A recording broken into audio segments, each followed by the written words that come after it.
Sa krisis sa langis ang pagkakaaresto kay Zaldico. Yan ang banat ng ilang transport group sa pagtatapos ng kanilang 3-day strike. Narito ang agenda report ni Chill Emprido ng Abante. Presyo ng langis! Presyo ng langis! Excise tax! Excise tax! Tapos na ang 3-day nationwide transport strike ng Manibela. Pero kahit may mga rollback na sa presyo ng krudo, hindi pa raw tapos sa mga protesta ng grupo. Kami ay magkakasaulit ng transport strike sa April 21, Martes.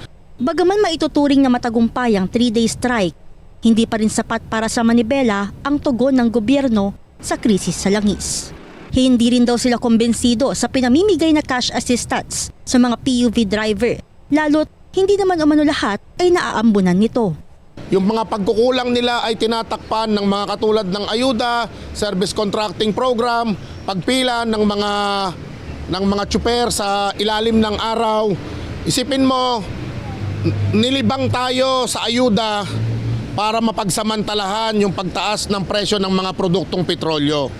At ang nakakatawa pa, kung ano-anong mga requirements ang hinihingi sa atin sa mga tsuper nitong mga taga-DSWD. Tingin din ng Manibela, diversionary tactic lang ang pagkakaaresto kay Zaldico para muling mabaling sa flood control scandal ang atensyon ng publiko. Pampagulo na naman ito, pero sana makita natin na nasa likod ng rehas itong si Zaldico at maibalik sa taong bayan yung mga perang sinasabi nilang nakurakot at nang sa ganon ay mapakinabangan sa gitna ng krisis. Hindi raw Ayan mga kababayan, hindi lang po ito pampagulo. What if kung fake news po itong si Marcos Jr. sa kanyang pagbabalita nito pong patungkol sa pagkaaresto dito kay Zaldico? Naku po mga kababayan, mayroon pa pong isa ang nakakagulat ngayon. Naalala nyo si Justice Marvic Leonin mga kababayan? Mukhang mayroon na po ngayong ginagawang panggigipit dito sa isang kagalang-galang na hukom ng ating bansa.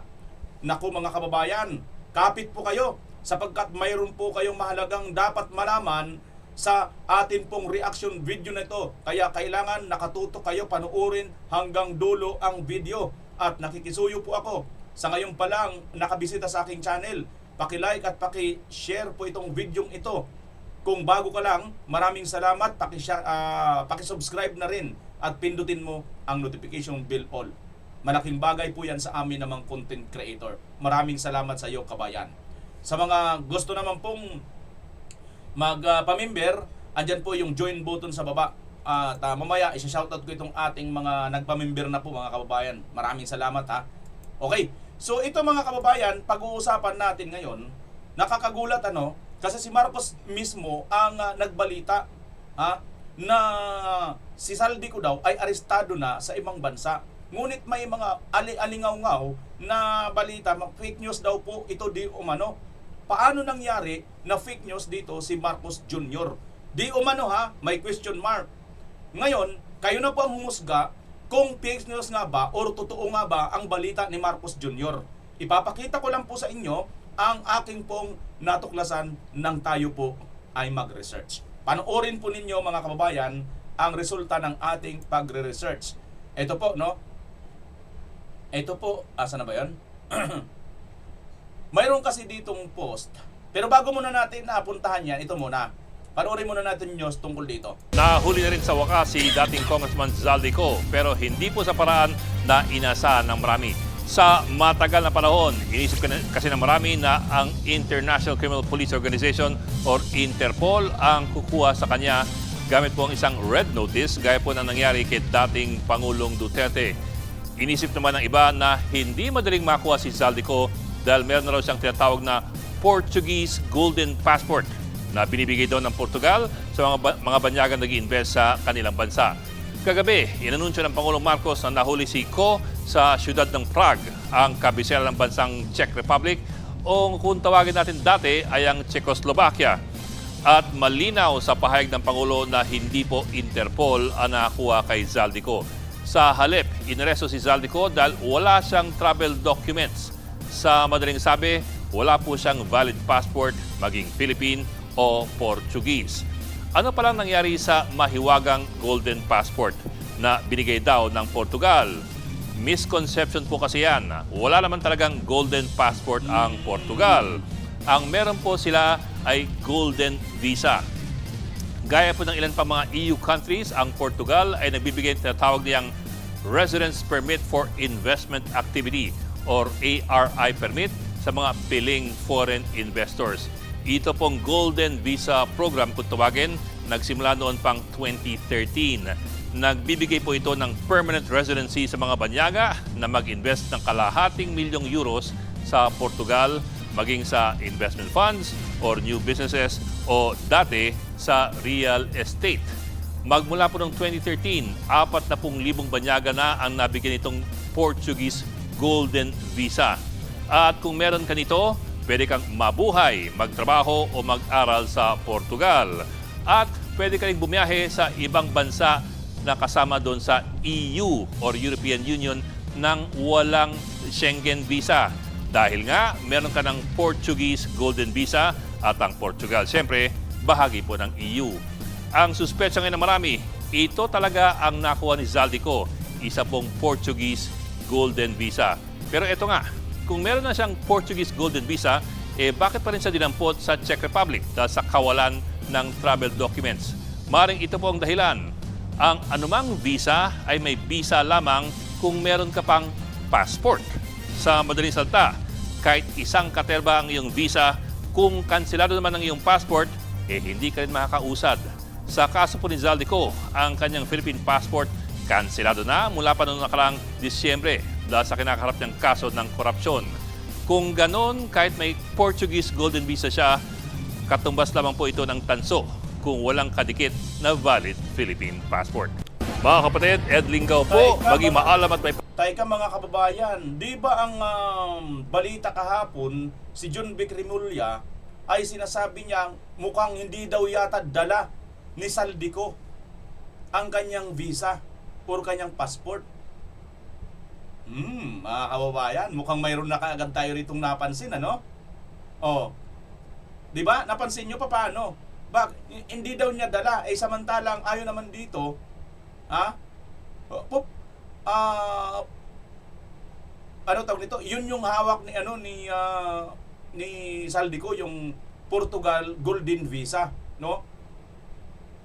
Ang sabi ni John B. kahapon, mukhang wala daw yatang dala na nakalimutan. 'Di ba naalala niyo kahapon yung ating reaksyonan? Teka lang sandali. Parang ang hirap mga kababayan isipin na nakalimutan. Kasi tayo 'di ba, pag nag-abroad, importante sa atin 'yan passport, visa, 'di ba? Hindi natin po pwedeng yan. Magko-cross country ka, pupunta ka sa ibang bansa, alam mo yun, kailangan na ipresenta mo yan. Tapos sasabihin mo nakalimutan. Mukhang, di ba, doon pa lang mga kababayan, mayroon na kaagad sablay So, isa na yan sa nakita natin dito kahapon, medyo kakaiba, discrepancy. Ano pa? Yun nga, inakala na ng marami, para nga sa atin, di ba, pwedeng ipadala doon si Torre. Katulad din kay Tatay Digong. Kayang-kaya yun ni Torre. Kinaya nga yun dito sa ating bansa, di ba? So, ibig sabihin, dito lang pala sa ating bansa sila malakas, ganon. No? Dito lang. Nako mga kababayan, ito yung ngayon ang magugulat kayo sa ating natuklasan. Mayroon akong natuklasan ng ganito mga kababayan. Pero, bago natin panoorin yung natuklasan, siyempre, bibitinin ko muna kayo. Si Atty. Roque muna mga kababayan, salitain natin. Ano ba ang masasabi ni Atty. Roque? Kasi sinabi ni Atty. Roque, facts versus fake news kay Zaldico. Panoorin natin ang sinasabi ni Atty. Roque bago ipakita ko sa inyo yung aking nakuhang research. Panoorin natin. Sa inyong lahat, ang pinakamalaking balita po ngayon ay di umano, nahuli daw po itong si Zaldico dyan po sa Czech Republic. Well, kailangan naman po ngayon pag-usapan natin ano bang katotohanan at ano ba mga fake news. Una siguro sa katotohanan ay si Zaldico ang kaisa-isahang testigo na nagsasabi na ang korupsyon ay nagmumula mismo sa presidente. Yan ay sinabi niya dahil nung siya ay chairperson ng Committee on Appropriations sa billion na insertion si Presidente. Hindi lang po yan, no? Sinabi rin niya na siya mismo nag-deliver ng 25% ng 100 billion or 25 billion kay Presidente mismo. At ang mga pwedeng mag-corroborate dyan ay yung mga text messages ngayon na linabas at unang isinapubliko ni Congressman Leandro Leviste, no? So, hindi natin masasabi na kwentong kutsero na parang kay Madriaga yan kasi merong mga corroboration. Ang inaantay lang natin ay yung katapatan sa bayan at katapangan nung maglolo na Bersamin na sabihin nga ang totoo nang malaman natin kung totoo nga ba at mako-corroborate ang sinabi ni Zaldico. Pero sinabi rin ng mga 18 Marines na sila ang mga pinag-utusan ni Zaldico para mag-deliver ng sangkatutak na pera. At alam naman nila kung saan nila dineliver at kung kanino dineliver ang mga salaping ito.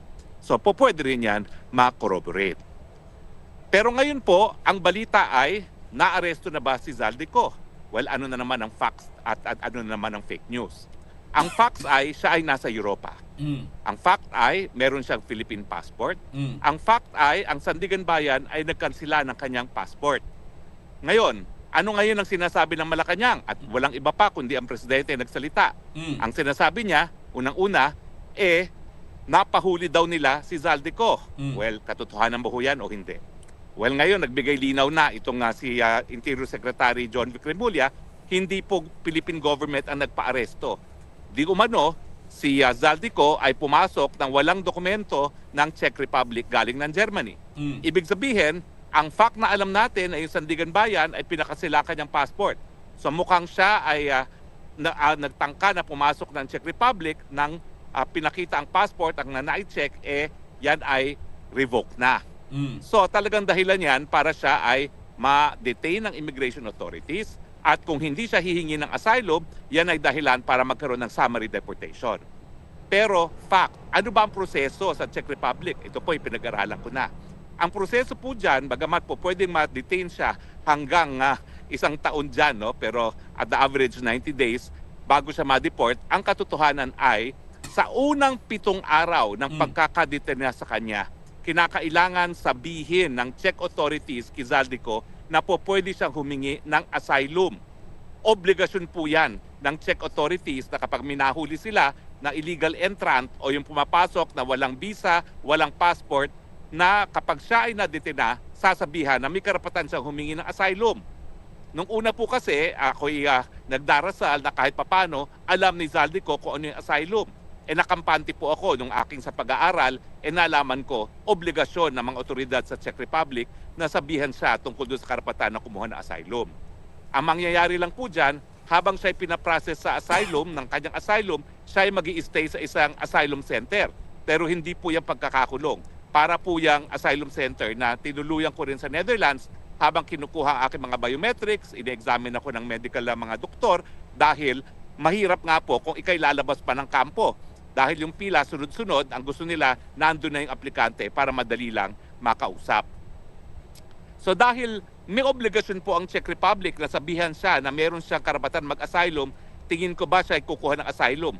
Well, sa tingin ko po, alam ni Zaldico na dahil siya ay ngayon ang kaisa-isang testigo na po pwede makorroborate ng maglolo na Bersamin na ang korupsyon ay nanggaling mismo sa ulo kay Marcos Jr. mismo, talagang alam niya na may banta sa buhay niya.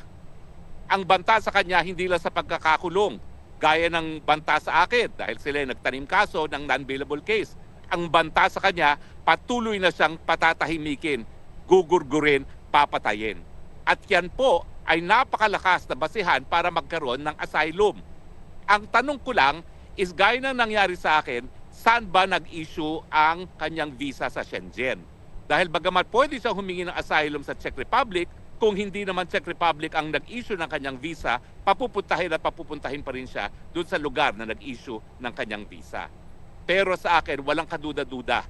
Yung pagiging whistleblower niya, yung pagsabi niya na Marcos Sr. mismo ang arkitekto ng korupsyon dito sa flood control at sa DPWH, yan po ay enough reason para siya ay talagang patayin ng mga puwersa na nais siyang patahimikin.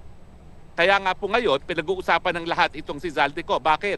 Kasi si Zaldico, kung talagang siya ay hindi susupilin sa pamamagitan ng pagkukulong o kaya naman pagpapamatay, siya magpapatunay na merong responsibilidad ang Marcos Sr., ang Marcos Jr., si Marcos Jr., si Bongbong, sa katiwalian.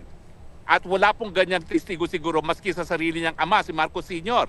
Napaka-importante po ng testimonya ni Zaldico, kaya naman, bagamat hindi ko sinasabi na wala dapat siyang pananagutan, ang katotohanan, kung wala ang testimonya ni Zaldico, mahihirapan tayong maparusahan ang Marcos Jr. at ang kanyang pamilya. Tandaan natin, ang in-expose niya, korupsyon hindi lang ni Marcos sa Jr. dun sa 100 billion, kundi yung smuggling pati sa pagkain na ginagawa ng First Lady Di Umano at ng kapatid ni First Lady Di Umano. So Zaldico, kung nasan ka man, karapatan mong humingi ng asylum. Sasabihan kanila na may karapatan kang humingi ng asylum, humingi ka lang dahil malinaw na malinaw gaya ng sikat ng araw na meron kang karapatan, meron kang well-founded fear na pwede kang gurgurin, patayin dahil ikaw lang ang magiging susi para mapanagot ang presidente at ang kanyang pamilya sa kanilang katiwalian. Stay safe. Maraming salamat po sa inyong patuloy na pagtangkilik. Ito po inyong Spokesang Bayan, reporting live from Ackersee, Austria, na napakagandang lugar, saying, I love you, Philippines. You're the only country that I have. You're the only country that I will love. Yan mga kababayan ang report sa atin ni Attorney Harry Roque. Ang report naman ni Marcos Jr. ay naaresto na daw si Zaldico. Teka mga kababayan, anong napansin ninyo dun sa mga sinabi, mga report ni Attorney Harry Roque at report ni Marcos Jr.? Ito, ang obserbasyon ko dito mga kababayan, base sa kinikwento ni Attorney Harry Roque, at saka napanood natin kanina, yung una-una nating napanood, sabi ng isa, na pangpagulo lang daw itong pagkakahuli kay Zaldico. Which is, hindi ako naniniwala na pagpagulo. Ito kasi talaga ang issue eh. Ang pinaka-main issue natin, itong flood control, no? Kasi kung wala talaga itong ginawang pagnanakaw sa flood control corruption na ito, disin sana, hindi kayo masyado mag-iiyak-iyak ngayon dyan, sir, kasi mayroon pang subsidize ang ating gobyerno. Kaya kayo ay nag-iiyak-iyak dyan at wala na pong pan-subsidize sa inyo nakakarampot, ninakaw na kasi nila. Tandaan niyo po, sir, hindi lang po yung flood control lang ninakaw nila. Pera ng PhilHealth, ninakaw din po nila. No? Hindi na po nila naibalik. At ngayon, nagnakaw pa sila, doon na naman kinuha sa 2026. Maliwanag po yan, sir, kasi nga kung naibalik nila, dapat ibinalik nila, hindi sila kumuha doon sa 2026 GAA or budget. Diba? So doble nakaw ang ginawa nitong Marcos administration. Plus, yung Maharlika 500 billion investment funds. Plus, yung 25,000 or 25 toneladang ginto gold reserve ng Pilipinas. Nasaan na yung mga pera na yan? At ito nga, ang pinakamatindi, yung flood control corruption na malaking umabot ng trilyon-trilyon. Kung lahat ng ito, sir, nakarating na ito sa atin, wala kayo dyan ngayon. Hindi kayo ngayon. Maaari, magwilga kayo, pero hindi nyo sasabihin na ganito ganon kasi nga, mayroon pang subsidiya sa inyo. Okay?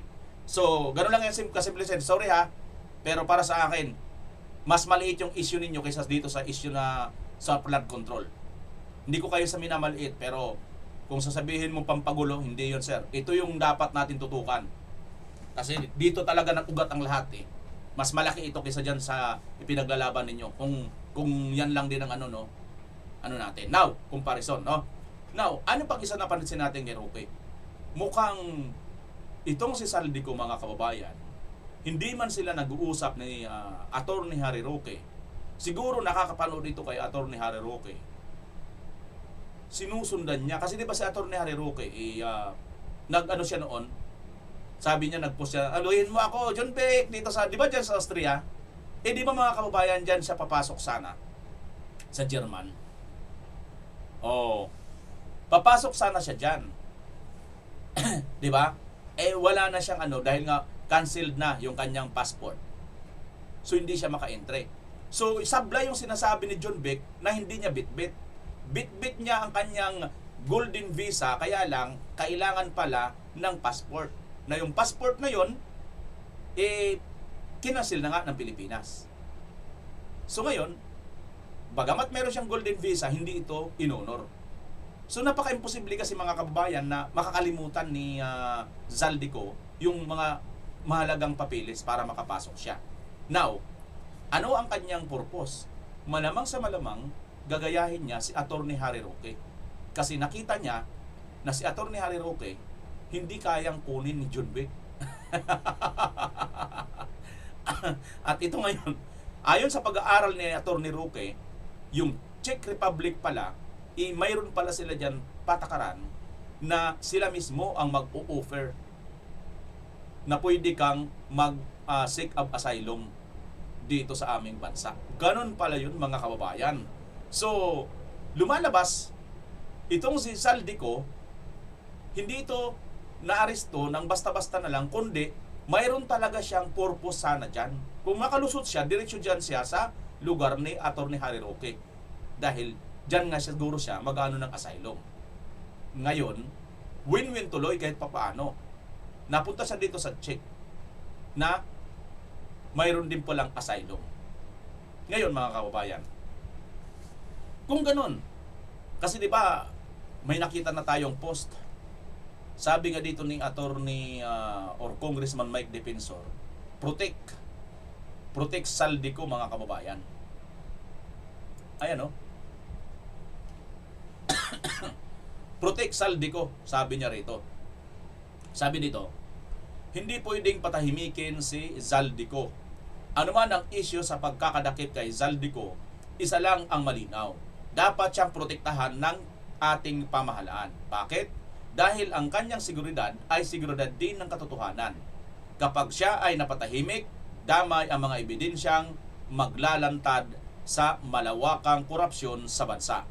Huwag nating hayaang mabaon sa limot ang ebidensya. Si Zaldico ang susi sa usaping malawakang korupsyon na dapat nating tutukan. Kung ganito mga kababayan ang punto na kinatatakutan natin si Zaldico na dumating dito at baka maninoy, kilala niyo si Ninoy, baka magkaroon tayo ng panibagong terminal dyan sa airport, no? Baka hanggang Terminal 4 lang tayo ngayon, baka maging Terminal 5 tayo dyan. At baka pagdating ni Roque dito, Terminal 6. Di, joke lang yun ha. Kasama lang yun sa mga joke para kahit pa paano hindi tayo makapag-ipon ng mga wrinkles. Sayang ang wrinkles. Anyway, tuloy tayo sa ating pag-uusapan mga kababayan. Ngayon, si Zaldico, no, seriously speaking, hindi talaga, ayaw niya na talagang bumalik dito sa ating bansa.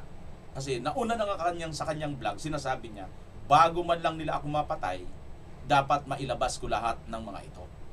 So nang mailabas niya ng mga kababayan, ito naman ang kanyang next move. Naghahanap siya ng safety niya. At malamang, ang pagpunta niya dyan, excuse me, sa Czech Republic or dyan sa Austria, Germany, ay para makarating dyan sa kinalalagyan ni Attorney Harry Roque na ilang taon na rin hindi makuha-kuha ni John Vic Remulla.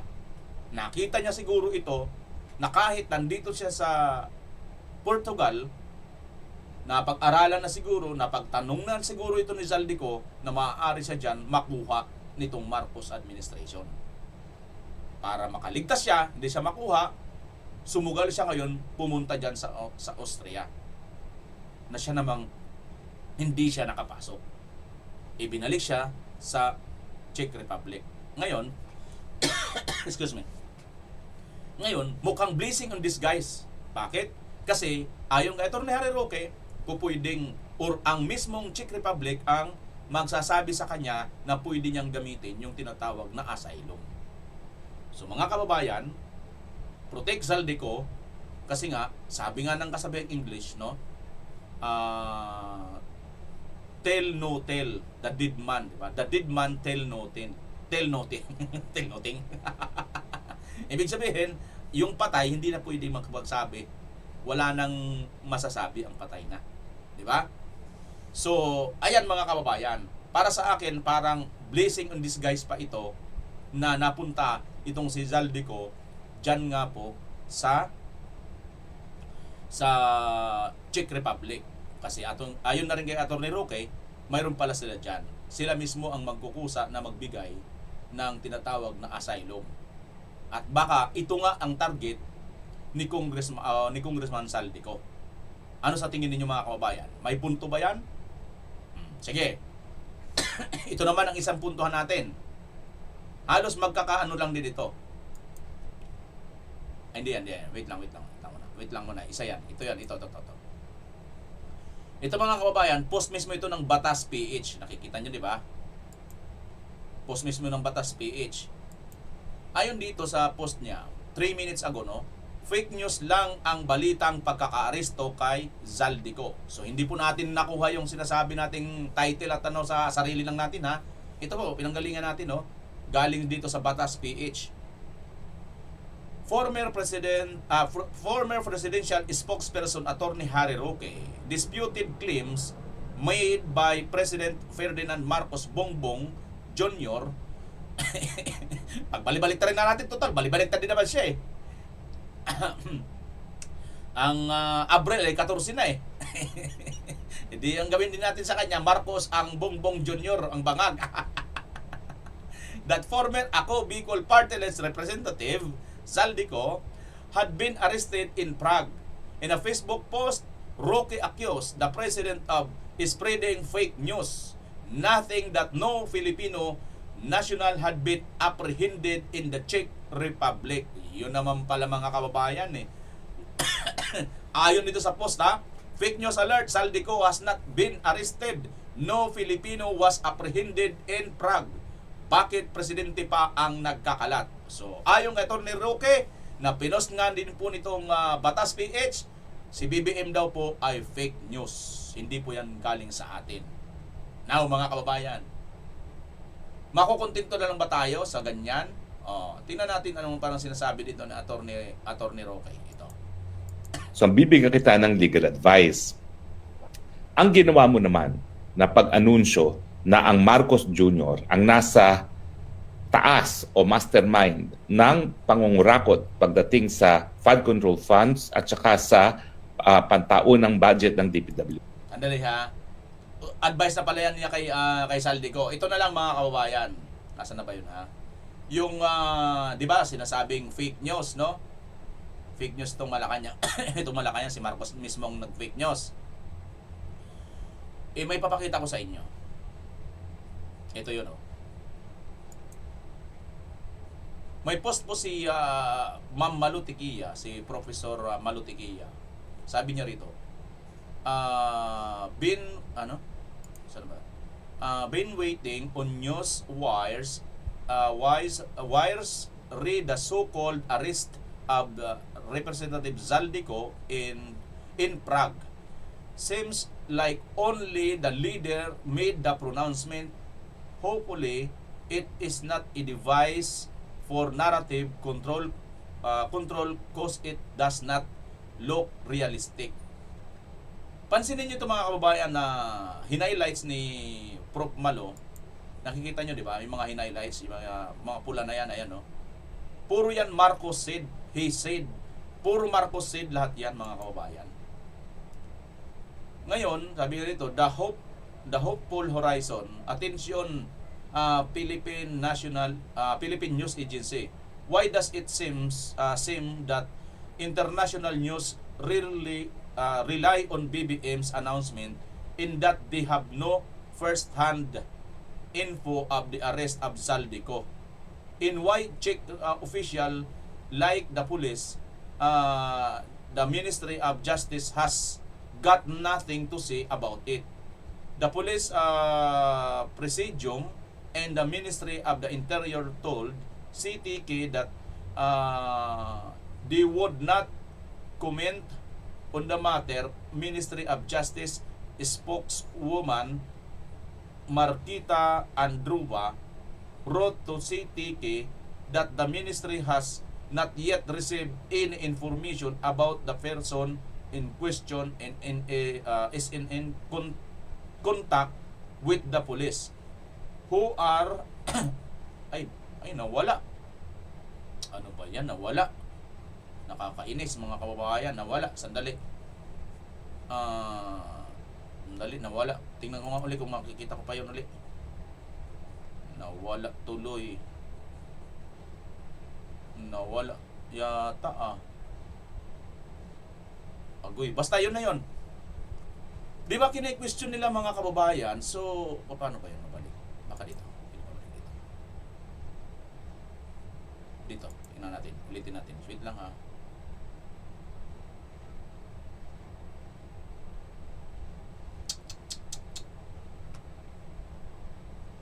Teka lang mga kababayan ha. Mamaya na natin ito reaksyonan. May ganitong balita din eh. Nakakalungkot na balita na yan. Pero sagditan mo na mga kababayan ha. Balikan natin yun.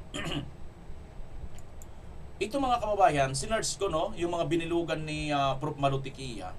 At yung nakakapagtaka nga, bakit ang mga international news ay nag-rely lang lahat kay Marcos Jr. Punta tayo sa Google, search natin. Ito po, i-google natin mga kababayan ha. Saldico arrested. Nakikita nyo naman siguro no. Ayan po, BBC. Ayan ha, mga kababayan, BBC oh. Ayan na live nakikita nyo naman di ba? Wala pa akong ini-edit diyan. Ayan oh, ex-MP arrested in Prague over Philippine flood control corruption. Pag click mo po ito yan. Ayan na po, lalabas mga kababayan. Ayan siya. Marcos says key suspect in Philippine corruption. Firestorm arrested. BBC po yan mga kababayan. Nakikita nyo sa taas. Ayan no, BBC po yan no. BBC po siya ha. Ano sinasabi dito? A key suspect at the heart of a corruption scandal that sparked widespread anger in Philippines has been arrested in the Czech Republic. President Ferdinand Marcos Jr. said. Kita nyo mga kababayan no? BBC lang. Ay ito BBC na po ito ha. Pero ang sabi nila Marcos Jr. said. Ganon din ang sinasabi dito. Tingnan mo ito lahat mga kababayan. Ito Manila Times. Siyempre Pilipinas yan. Ito Panay, Pilipinas din yan. Facebook ha. Pag binuksan mo rin yan, ano rin yan eh. Dito lang din yan sa Pilipinas. Ayan o, PH. YouTube o, Manila Times o. ENC. O, puro dito eh. ABS-CBN o. O, mga kababayan. Same lang lahat o. O. Tingin ka rin dito, ay sandali ha, i-chat GPT natin.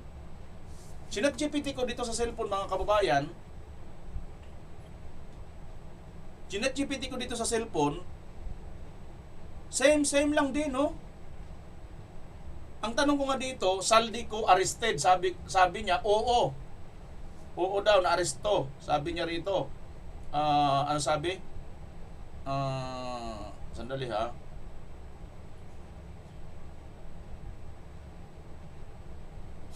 Ayan o, ex-congressman Saldico arrested. Ito yung pinakita niya mga kababayan, no? Ito o. Yan ang pinakita niya. Pag klinik mo rin tong South China Morning Post, pag klinik mo ng ganon, babasahin mo rin siya, Marcos Jr. said. Kay Marcos din sila kumuha. So tama yung observation ni Prof. Malutikia at yung nag-post ng isa kanina na nawala naman, nakakainis, na ang pinagkuhanan lang nitong Marcos Jr. ay nitong mga balita ay si Marcos talaga. Puro kay Marcos lang lahat. Bakit ganon? Ito, kaya ito ChatGPT, kayo na mag-ChatGPT mga kababayan. Dito ko na sa cellphone kasi. Hindi ko na naihanda dyan eh. Matatagalan pa tayo eh. Ayun, puro Marcos said. Ayun Marcos said. Ayun Akala ko nga, ano na to eh. Akala ko nga, sila na mismo nag-verify. Wala man lang news mga kababayan na itong mga international news, lalo na itong BBC, wala ba silang correspondent doon sa Czech Republic?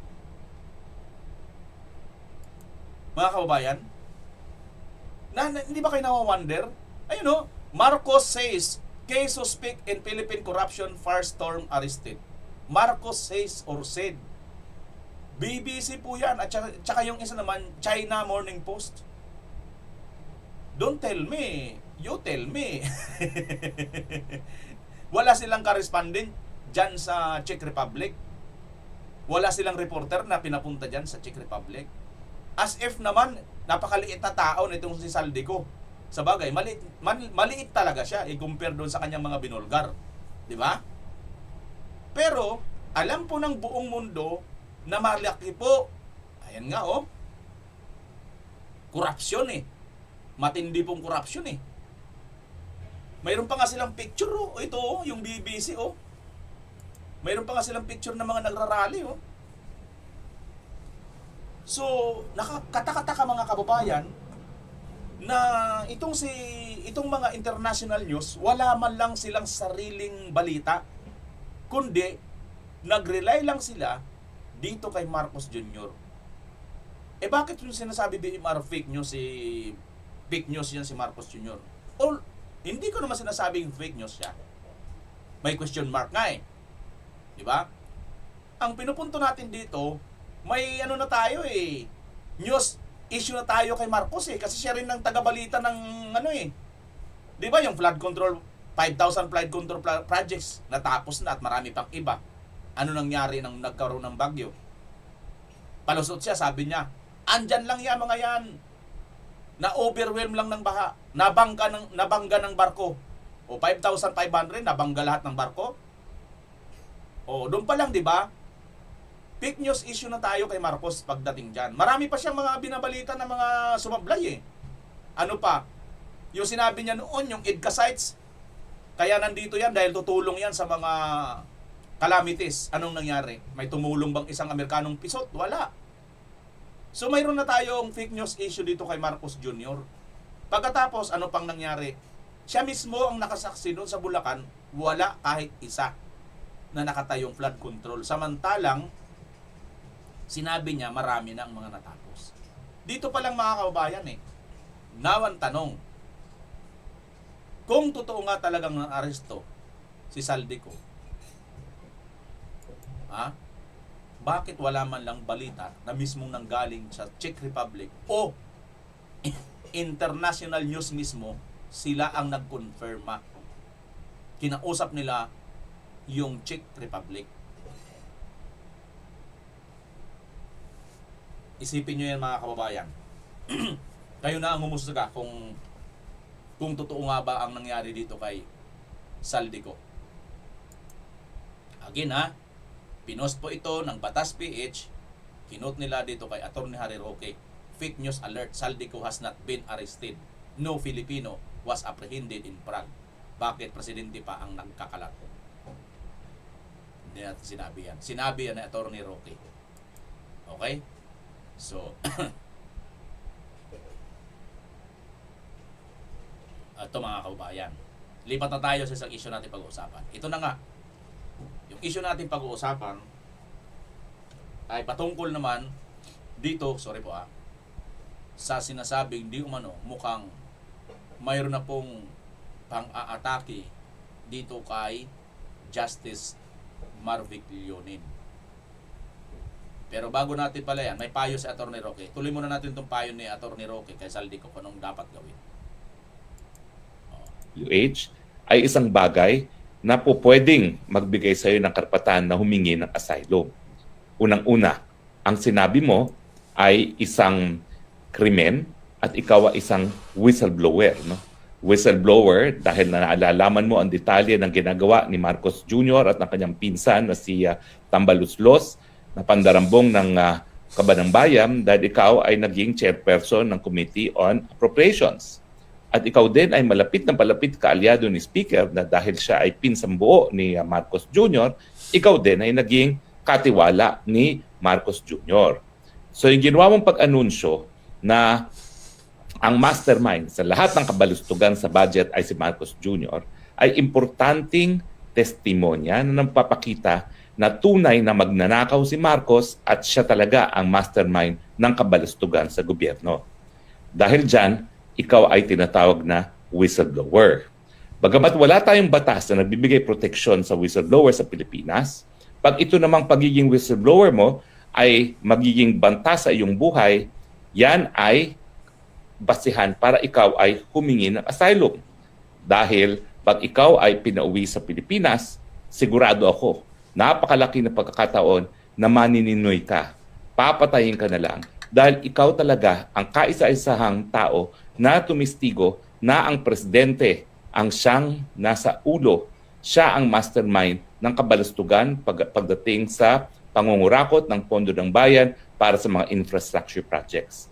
In fact, ikaw lang ang may personal knowledge na 25 billion o 25% ng 100 billion ang na-deliver mo kay Marcos. So, bibigyan kita ng legal advice. Ang ginawa mo naman na pag-anunsyo na ang Marcos Jr. ang nasa taas o mastermind ng pangungurakot pagdating sa flood control funds at saka sa pantaunang budget ng DPWH ay isang bagay na po pwedeng magbigay sa iyo ng karapatan na humingi ng asylum. Unang-una, ang sinabi mo ay isang krimen at ikaw ay isang whistleblower. No? Whistleblower dahil naalalaman mo ang detalye ng ginagawa ni Marcos Jr. at ng kanyang pinsan na si Tambaluslos na pandarambong ng Kabanang Bayan dahil ikaw ay naging chairperson ng Committee on Appropriations.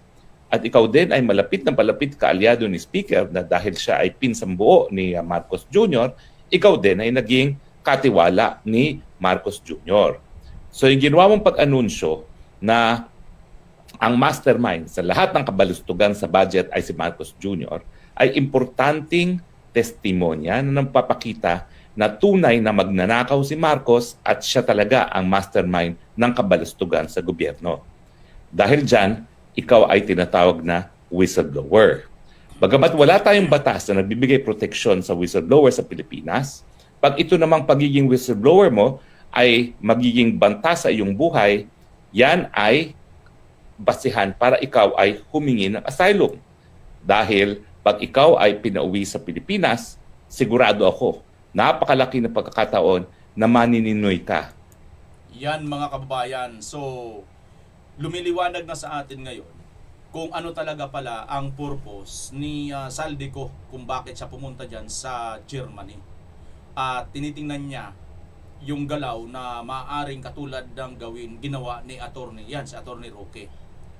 Na si Attorney Roque ay mahigit na 1 taon nandyan ngayon sa lugar na yan na hindi po basta-basta nagagalaw dahil nagsisik ng asylum. Tandaan po natin, ito pong si Saldico, hindi lang po ito congressman, magaling din po itong negosyante. At matagumpay po itong negosyante. Tandaan po ninyo mga kababayan, ang mga negosyante po, mahuhusay po yan. Maniwala po kayo sa akin mga kababayan. Kasi po, hindi ako nagtagumpay. Negosyante, so hindi ako magaling. Hindi. Minsan, magaling yan plus kasama ng swerte, di ba? Ganun talaga eh. Magaling ka na, sinamahan ka pa ng swerte, ay kung magaling ka lang tapos medyo hindi ka naman sinwerte, ganun talaga, di ba? Pero ngayon mga kababayan, ang sinasabi ko lang sa inyo, punto ko dito, malaki talagang posibilidad na tama lahat ang tong mga payo ni Attorney Roque at analyze niya patungkol dito. At ang atin dito, malamang sa alamang, si Saldico, yun talaga ang kanyang gagawin. Pupunta siya dyan sa lugar ni Attorney Harry Roque nang sa ganun makaiwas siya dito sa Portugal kasi baka nakakaamoy na siya na kahit may hawak pa siyang golden visa ay pilit siyang kukunin dyan. Malamang sa malamang naamoy ni Saldico yan. At yun nga lang, hindi siya sinwerte nakapasok pero mukhang blessing in disguise dahil dito naman sa Czech Republic ay mayroon din ganun pala. So, abangan natin mga kababayan, pero one thing is for sure, si Saldico ayaw talaga umuwi dito sa Pilipinas. At natatakot talaga siya, baka Maninoy Aquino siya. Yun talaga yun. Yun talaga ang ano niya mga kababayan. Kasi kung itong si Saldico gusto niya, hindi takot na umuwi dito, matagal na yan umuwi dito. Di ba? Matagal na umuwi dito. Pero kung nga siguro alam niyang Caracas nitong Marcos, alam niyang history. Kaya, Sandali. Saka na muna ako dyan pagka si Sara na ang presidente. Saldico ha, pagsasara ng presidente sa 2028, uwi ka na ha. Para hindi man natin makamtan ngayon yan. Pagdating mo sa 2028, doon mo na lahat ngayon. Kaya tago-tago ka muna dyan. Safety ka muna dyan. O, ayan mga kaubayan. So ito, lipat na tayo dito sa issue mga kaubayan na ito. Bumulaga sa atin tong issue na ito. Pakita ko sa inyo ha. Ayan o. Post din to ng Batas PH mga kababayan o. Missing salin ni SAJ Leonen.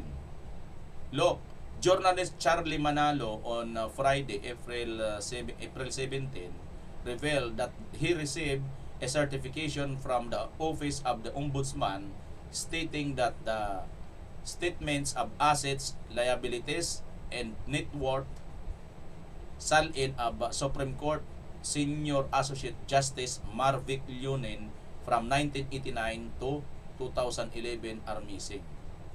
In a press conference, Manalo said that at the time, Leonen was serving as a professor and later as a dean of the UP College of Law. Batas PH has sought comment from Senior Associate Justice Leonen, but he has yet to respond as of this posting. Manalo was joined in the press conference by Bicol Sarok Party List Representative Tere Redon. Ayun na. Matatandaan natin mga kababayan, nagkaroon di ba ng oral arguments patungkol po dito sa sa GAA. Lalo na yung 2025. Most corrupt budget mga kababayan. At natuklasan doon, gustong ipabulatlat ni Justice Leonen yung mga salin ng mga crops. Agoy. Gumanti sila ngayon mga kababayan. Teka, ipit to the max na rito. Eto mga kababayan, yan na natin ang post dito ni video ni General Macanas. Panoorin natin. Rain Badoy. Sabi niya, Justice Leonen ordered the release of SAROS. SARO is Special Allotment Release Order that will give clear evidence who the plunderers are. And now, binabanatan siya ng bangag admin. Let us protect the protectors of our democracy. Okay, konting background lang. Last week ba o 2 weeks ago, nagkaroon ng oral arguments doon sa mga petisyon na naisampa sa Supreme Court questioning the constitutionality of 2024, 2025, and 2026 national budget na kung saan ang daming unprogrammed allocations na naisingit. So, kine-question ng mga petitioners na i-declare unconstitutional ang mga unprogrammed allocations. Okay, ito ang magandang development. Itong si Justice Leonen na napaka talino, napaka grabe, saludong-saludo ako sa maestrado na ito. Na-checkmate ang Administrasyong Marcos dahil nag-order siya sa next hearing, sabi niya, oral argument, mag-submit kayo ng SARO. Nag-yes naman ang Solicitor General. Ang SARO po, makikita mo na lahat yan, sino ang nakatanggap ng mga pundo. Kaya nga sabi ni Doc Laroen Badoy, makikita na natin ang mga plunderers. Yon naman pala mga kababayan ang dahilan. Teka lang, sandali. Bago natin na ilabas ang ating mga SARO, dahil nga kumo nakapag-oo na sila doon sa oral argument at wala na silang ligtas, abay sandali. Para ka muna dyan, sir. Unahin muna natin si Leonen, baka tayo ang mauna. Matagal na nilang itinatago yung mga SARO na yan. Ito, order ng korte. Nag-oo, nag-yes ang Solicitor General. Kaya hirap na hirap sila ngayon. Ilalabas ba? Kasi pag mailabas yan, makikita natin saan napunta ang ating mga pera.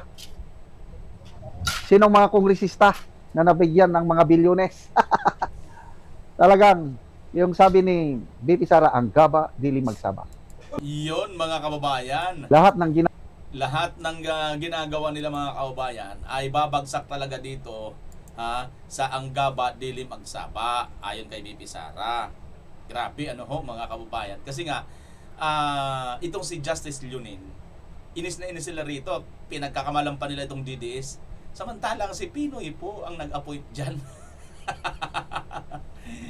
Simple lang po dito, no? Matino po kasi yan.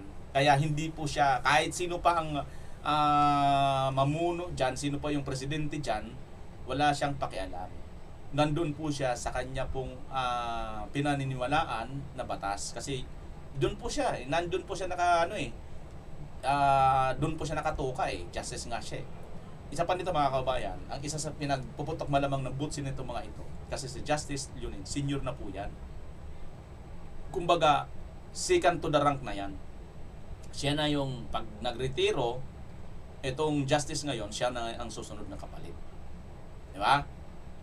So, siya rin dati, ang pagkakaalam natin na siya yata yung may puninte noong naibasura yung unang impeachment kay BP Inday Sara. Pagkatapos na naman ito ngayon, no? Siya na naman ngayon ang nagpapalabas ng mga saro nitong mga crocodiles. Na pag nilabas ito, malalaman na natin kung sino-sino ang mga nagkamal ng mga pera ng bayan. Kaya naman mga kababayan, sandali! Bago kami makulong, sandali, kakasuhan ka muna namin. Diba? Kitang-kita na natin mga kababayan, unti-unti na sila ngayon nagpapanik. Kaya kung mapapansin ninyo, ibang mga congressman ngayon, unti-unti na talaga nagkakalasan. Oo, unti-unti na silang evacuate na, sinking the boat na nga Kaya yung iba dyan mga kababayan, unti-unti na talaga yan, maniwala kayo. Hindi man nila pwedeng sabihin kasi nga natatakot sila baka pag nahalata sila na, oy, kumakalas ka ha, diba? Kakalas ka na ha, sandali, kasama ka dito. Hindi po pwede yan.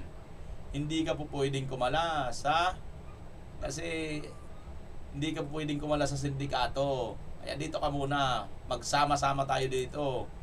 Magsama-sama tayong lulubog, di ba mga kababayan? Yan po ang nangyayari sa ating bansa ngayon. Unti-unti na po nakakamit ang hustisya. Kaya tama talaga. Alam niyo nung sinabi yan ni BP Inday, napaisip ako. Nandun ako niyan sa Bonifacio, no? Shrine, no? Sa Liwasan. At si BP Inday nandun yata yan sa loob ng KOJC. Yun yung time na nilusob ni Ture yung KOJC, di ba? Doon yan binitawan ni BP Inday na, Day, sabi ng lula niya, Day, ang gaba, dili gayon magsabak. Diba? Totoo naman po yun sa mga Visayas, Mindanao. Totoo yan para sa atin. Lagi yan yung sinasabi ng mga matatanda sa atin. Makagaba ba yang matanda? Diba? Sabi, makagaba ba yang tiguwang? Sa mga waray, makagaba ang mga lagas. Sino rito yung mga waray? Mga Bisaya. Kahit sino mga Bisaya, basta Luzon, Visayas, Mindanao. Hindi ko alam sa Luzon kasi hindi ako taga Luzon.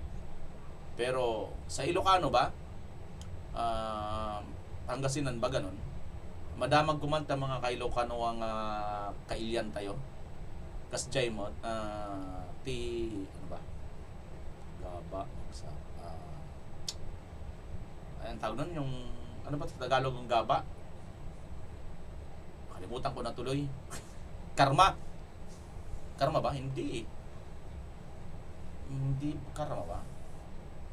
Gaba, good karma. Gaba. Hindi kasi yung gaba, ano yan pag sinabing gigabaan, talagang parang napasama ka, napahamak ka talaga Oo, ganun sumpa.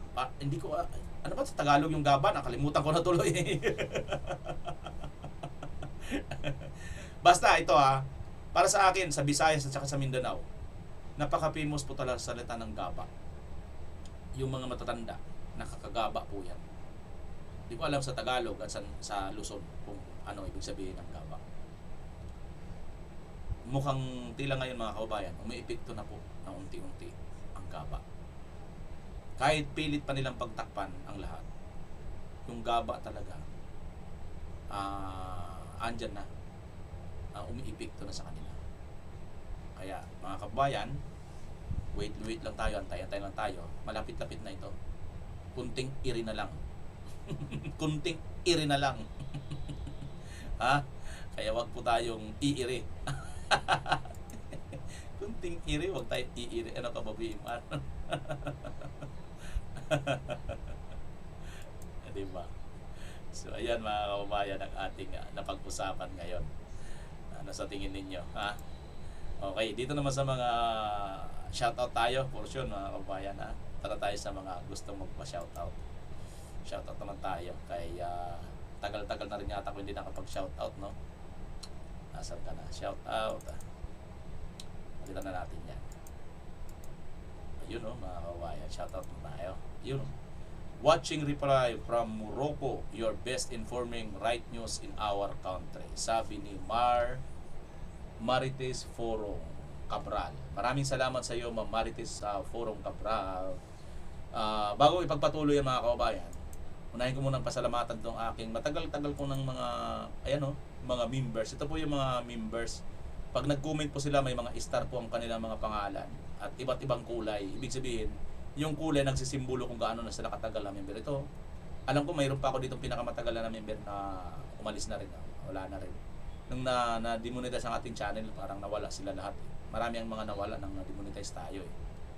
Dahil di natin malaman ang dahilan eh. Parang may trumabaho. Ito kahapon lang oh. Pasalamatan ko si Harvey Agpad. Kahapon lang siya, 1 day ago. Salamat ha. Evangeline Ligaspe, yan. 1 month ago na pala si Ate Evangeline.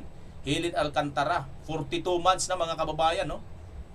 42 months, mahigit na po siyang 2 taon na aking member dito. Thank you po sa iyo. Vic Moran, 26 months, magto 2 years na rin. Ito naman, Lilivit Lulor. Tama ba? Alulor. 3 months na siya. Rachel Go, 4 months na. Maraming salamat sa iyo, Ma'am Rachel Go. Ito naman si Maria Teresa Sim, si 5 months ago.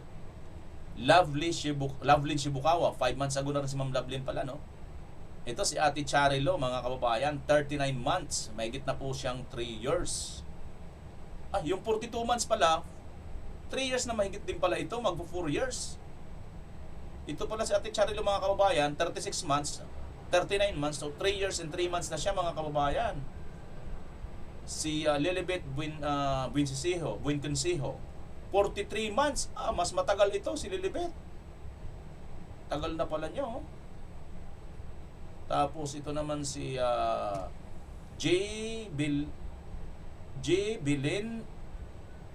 Bilin de la Cruz.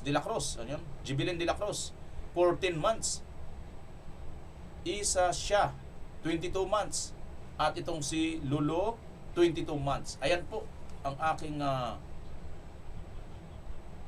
mga matatagal ng mga kababayan, mga yung naka-join button. Thank you po sa inyo lahat ha. Tuloy-tuloy lang po pag-support sa mga gustong mag-join. Ayan, may join button dyan sa baba. Pili na lang kayo kung magkano ang gusto nyong ipampakapi sa akin monthly. Thank you sa inyo dyan. Legal naman po yan. Nandyan naman po yan sa YouTube, no? Ayan, sa YouTube po yan mga kababayan. Nagbabayad sila ng monthly dyan sa ating channel. Ayan, okay? Sige, from Morocco si ayan. Sabi naman itong isa, watching from Upon, Lapu-Lapu City, Cebu, 1,000,000% solid Duterte President. Sabi ni Junito Ikong. Perla Campus, is that true, Lacson, as you have said investigation on BRC will continue? Co-18 Marines, Chabit as well will appear in this hearing. Good job, sir. Sabi ni Perla. Oo nga no? Totoo na siguro yan dahil siya na mismo may sabi. Pag hindi naman niya to pa rin yan, wala na talaga. Watching from Region 4A. God bless everyone. Rusul ba to? Salvatierra. Sino siya? Sabi ni Liza de Gabriel. Hi BMR Idol, Shakina Madhuse. Hello po. Hello BMR, sabi natin Charilo yan. At Charilo nagko-comment madalas. Hi BMR, maniniwala lang po ako pag totohanan niyan na managot ang dapat managot kasi kadalasan walang nangyayari, hanggang salita lang, antay-antay lang tayo, to see is to believe. Salamat sa pag-share Sir BMR, sabi ni Nidslitz. Tama pa kayo dyan Ma'am Nidslitz, talagang wala na tayo halos tiwala dito sa mga ano na to, yung ating mga nanungkulan, no? Dapat magtayo na sila ng banda, mga bata din ang singer magaling, sabi ni TDJ Piñaranda. Dapat ingat din sa pag-uwi, baka po matulad kay Ninoy Aquino. Ito na nga sinasabi, siguro baka ito nga yung pinakakaingatan ni Saldico, Pauman Dag. BMR, akala ko si BBM presidente lang sa Pilipinas, kundi vlogger pa yan sa buong mundo. Shout out from Purok 5, Cathedral Falls, Kapatagan, Lanao del Norte. Good PM po BMR. Bubas Binsulan. Thank you sa iyo. O nga, reporter din siya, vlogger eh. Romania is 650 miles away from Czech Republic. Guys, isang tawag lang yan. Sabi ni Nonimura. Romania is 650 miles. Ano ibig sabihin? Kung 650 miles, parang 1.5 kilometro yata yun. So 1,000 kilometer. Parang mula dito hanggang Davao yan. Marami pang Merry Christmas ang mga walang hiya. Di ba yun ang sabi ni BBM? Sabi ni Tio Pisio Respicia. Good job, sabi ni Florencia Nero. Pero kung hindi pinagtatakpan, yan ipapatawag, subukan mong ibigay ang blue ribbon kay Marcolita, tapos na yan. Sabi ni Raimundo Figuracion. Correct. Tuloy-tuloy na sana yan noon eh. Pinara ni Lacson eh. Tama ang ginawa ng anak ni Madriaga para ikakabuti ng pamilya. Yan. Sana nga po ay lumabas ang katotohanan, sabi ni Ferlin Gregory. Nakakatakot pag palabasin pa, siguradong gagawa pa ulit yan ng kidnapping. Ayan. Okay mga kababayan, maraming salamat muli. Pilipinas as always. Bye-bye!